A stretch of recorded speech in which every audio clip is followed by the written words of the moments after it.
Oi, gente, tudo Oi, bem? gente. Eu sou a Helena Eu sou a Alice e esse é mais um Nutri Sem Neurose. e hoje a gente vai falar sobre os tipos de fome. Então, a gente fala sempre sobre o comer emocional, sobre comer, né, a fome, a necessidade fisiológica e você dar atenção a essa necessidade.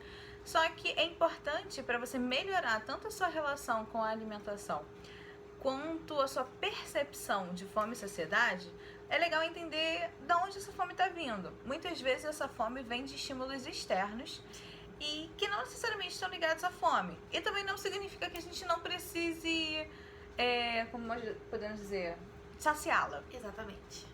Mas a gente tem que entender de onde ela está vindo e se é necessário realmente consumir uma quantidade grande de comida ou não necessariamente. Exatamente. E existem tantos tipos de fome que algumas das pessoas nem param para perceber que de fato existem. Por exemplo, a fome visual e a fome olfativa. Então, apenas olhando um prato de comida que está muito bem elaborado, muito colorido, muito chamativo, você vai desenvolver uma fome, mesmo tendo acabado de comer. Então, você pode estar no restaurante, comer o prato que você gosta. Se passar um prato muito bonito do seu lado, provavelmente você vai soltar a seguinte frase: caramba, acabei de comer, mas eu comeria aquele prato também. Existem no total 9 tipos diferentes de fome e obviamente eles não se excluem, eles podem estar acontecendo no mesmo momento. Até porque o comer ele vai muito além da fome propriamente dita fisiológica. Ele tem parte visual, social e cultural. Exatamente. E às vezes a gente até pode não gostar de alguma coisa que esteja nesse prato, mas só de olhar você tem fome. Se você experimentar, talvez você não goste. E tudo se inclui como fome. O primeiro deles, como a Alice já tinha comentado, é a fome visual. A partir do momento que nós observamos algum alimento, se o prato tá bonito, se a apresentação tá bonita, se é um alimento que a gente gosta, ele já propicia uma sensação de fome. E às vezes, só de você observar aquele alimento, você já tá de boa. Outras pessoas sentem a necessidade de ter que comer algum pedaço ou qualquer outra coisa, não sei, um bolo de chocolate. Mas você não precisa comer a fatia inteira, você pode comer alguns poucos pedaços, matar aquela vontade imediata, moderadamente, e depois voltar para comer o bolo de chocolate sem problema nenhum. E quem nunca, né, Helena, que viu um prato, de fato pede, por exemplo, a sobremesa que você falou, chega na metade e fala: cara, peguei de olho grande. Não precisava. Não precisava. E aí temos também a olfativa, que vem muito também nessa questão visual. A gente sente um cheiro muito gostoso, como por exemplo, eu vim aqui para casa da Helena e senti o cheiro do pão que ficou no forno. O cheiro maravilhoso. Tudo bem que no momento eu estava realmente com fome, mas com certeza esse cheiro atrairia a minha atenção, independente do horário, independente do momento que eu tenha me alimentado. Então isso Sim. também é muito importante. Cheiro de casa de vó, especialmente. Cheiro né? de Porque- casa de vó, de comida de vó. Exatamente. Mesmo você já tendo almoçado, jantado, tomado café, enfim, qualquer refeição que seja, você vai ficar com vontade de comer só pelo cheiro. Além disso, nós temos também a fome da boca. Como assim? Já é fisiológica? Não, não é fisiológica. Essa fome da boca geralmente ela é mais moldada pelos nossos hábitos, genética e cultura. Então, por exemplo, sabores da sua infância que provavelmente são diferentes de outras pessoas, tipo o meu é diferente do da Alice, mas que são sabores que me remetem a conforto, família, casa. Então, esses sabores da boca, eles são muito mais relacionados a isso. Às vezes uma falta, uma necessidade. E o legal disso é porque a gente também muda muito o nosso paladar ao longo Sim. da vida. Então, às vezes, a gente tem muita vontade de comer aquilo, porque remete realmente a uma parte da infância, uma parte importante da vida. E no caso da infância, acho que acredito que aconteça até mais, se a gente come aquilo, não necessariamente a gente ainda vai gostar, Sim. porque o paladar muda. Então, por exemplo, biscoito recheado. Eu comia quando era criança. Você comia também? Muito pouco, mas eu hoje em dia não faço muita questão. Nossa, a gente bota na boca e é uma coisa esquisita. Mas provavelmente se eu olhar um traquinas sabor limão por aí, eu vou falar: caraca, isso era muito bom. E na verdade Era tem horrível. um gosto de Chernobyl.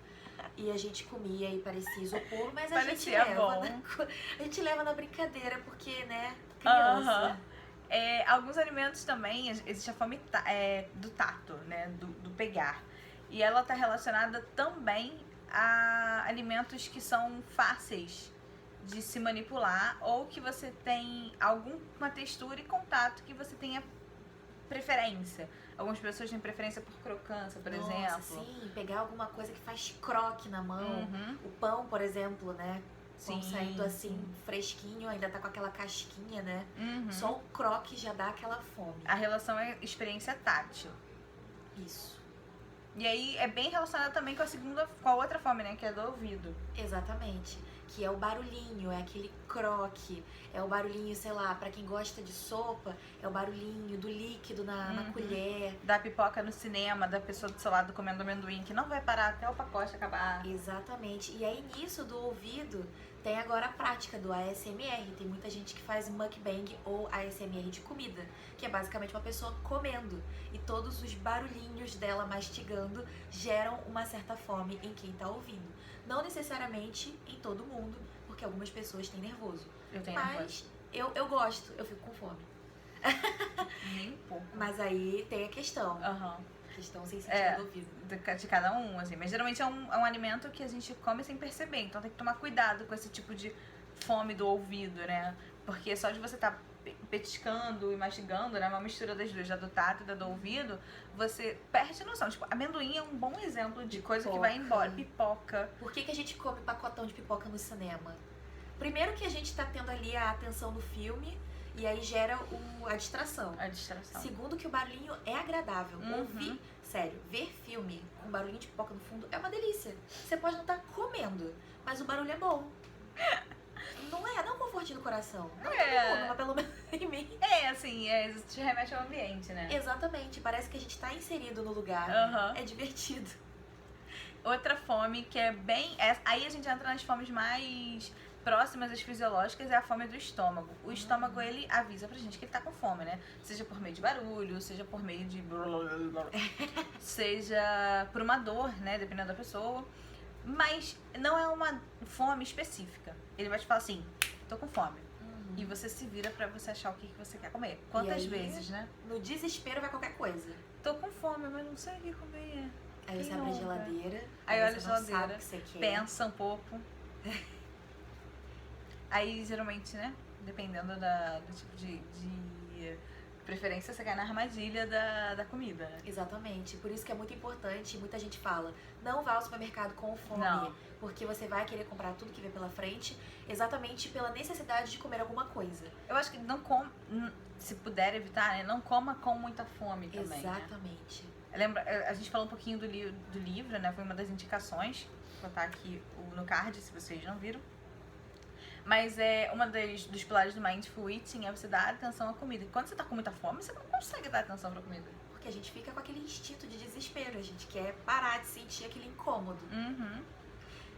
E aí, nós temos também a fome do corpo, que aí você já consegue entender um pouco a questão da fisiologia. É exatamente comer. Simplesmente entender os sinais de fome, sei lá, talvez uma dor de cabeça, uma Sim. tontura para quem não tem Verdade. para quem não tem a rotina de comer, né? Sempre que sente a vontade, então ela chega no momento em que o corpo tá desesperado por um alimento, Uhum. e aí ela vai sentir também a questão do estômago um pouco desconfortável, Sim. vai ter a boca, né? Quando você já tá com fome e começa a imaginar a comida, o seu corpo se prepara para receber aquele alimento. Então, você começa a salivar, você começa a ter um olfato um pouco mais sensível a aromas, né? Intensificados. Então, seu corpo praticamente dá sinais de que sim, tá preparado para receber aquele alimento. Sim. E eu acho que agora tem uma das fomes que a gente mais discute, que é a fome da mente. Mas, na verdade, assim, da mente, por que esse nome e por que nesse sentido? Geralmente é a parte que é mais moldada por estímulos externos, ou seja, o que você ouve sobre alimentação e nutrição é o que vai moldar a sua mente e suas escolhas alimentares. Consequentemente, essas coisas podem ser muito positivas, mas geralmente não são tão, porque é o momento que a gente começa a colocar alimentos como vilões ou mocinhos, como o que engorda, o que não engorda, o que pode, o que não pode. E a partir do momento que você levanta essas restrições, você cria, ou você pode criar uma sensação de ansiedade, ainda mais se for alguma coisa que você gosta. Sem contar que você perde um pouco a sua percepção corporal, como por exemplo, se você fala assim, tem que comer de 3 em 3 horas. Então vem aquela ansiedade que tipo, tá chegando às 3 horas, eu não tô com fome, mas eu tenho Mas tem que comer, e vai comer qualquer coisa.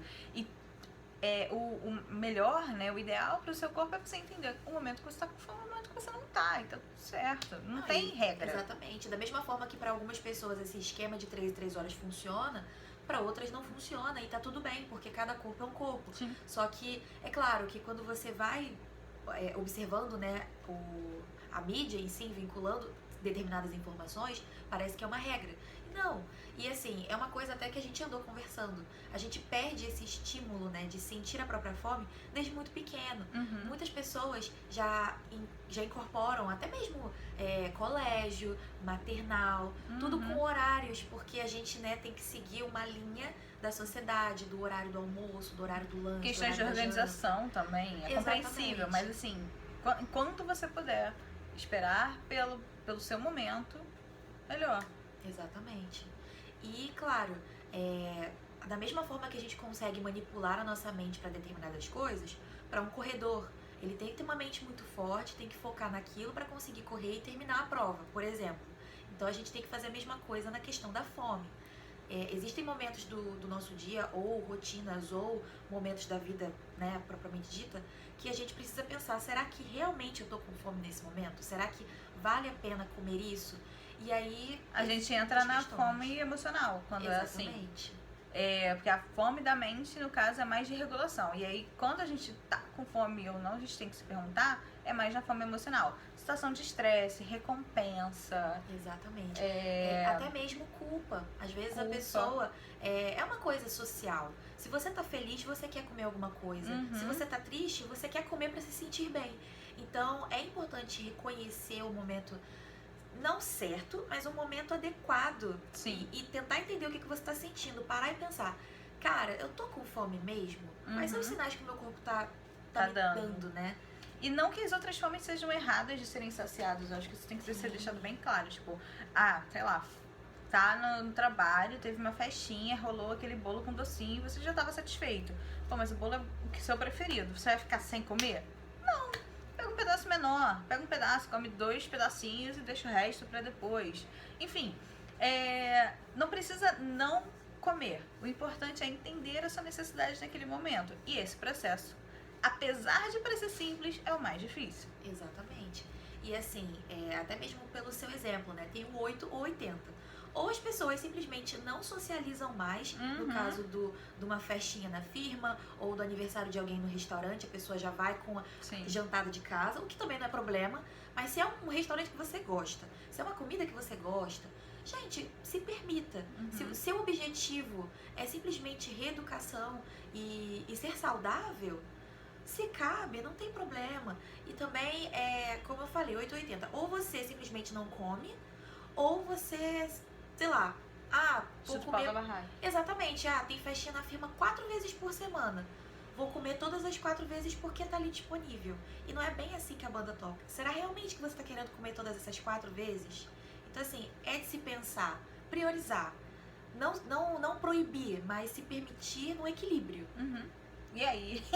Aí que começa o problema. Exatamente, porque tem uma coisa que a gente sempre fala, não só a gente, mas boa parte dos nutricionistas, é a questão do equilíbrio, mas é a coisa mais difícil de se fazer. Porque é individual e vão ter momentos que você vai ter que se perguntar o tempo inteiro, tipo, não aguento mais, não vou. Mas depois você volta e fala, não, calma, respira. E você vai passar a vida inteira fazendo isso, gente. Eu acho que esse é o mais importante, porque a ideia de dieta, né, quando a gente fala, não só de fome, né, tudo que a gente vem falando aqui, dessa questão de se desprender e de se libertar um pouco, nunca vai ter momento perfeito. Exatamente. Nunca vai ter aquela segunda-feira esplendorosa pra você começar a sua dieta que vai fazer você seguir ela perfeitamente até o dia que você vai alcançar o seu objetivo, né, seja ele qual for, e você achar que pronto, acabou. Não, você vai ter que ter um equilíbrio a sua vida inteira, então... e a fome emocional ela é mais complexa porque ela tem mais relação com você com o alimento do que o alimento com você. Porque nesse momento não é o alimento que vai te puxar, é você mesmo que tá procurando por esse alimento ou você mesmo que se deixa levar pelo alimento. E você que tem que ter total controle disso. Então, se permita, não proíba e equilibre, que é o mais importante. Então, gente, esperamos que vocês tenham gostado. Talvez em algum outro momento a gente venha falar um pouquinho mais sobre fome emocional e comfort food. Sim. Bota aí nos comentários pra gente saber se vocês querem ouvir ou não. E curtir, compartilhar, comentar, se inscrever. Ativar o sininho. Obrigada, gente. Tchau.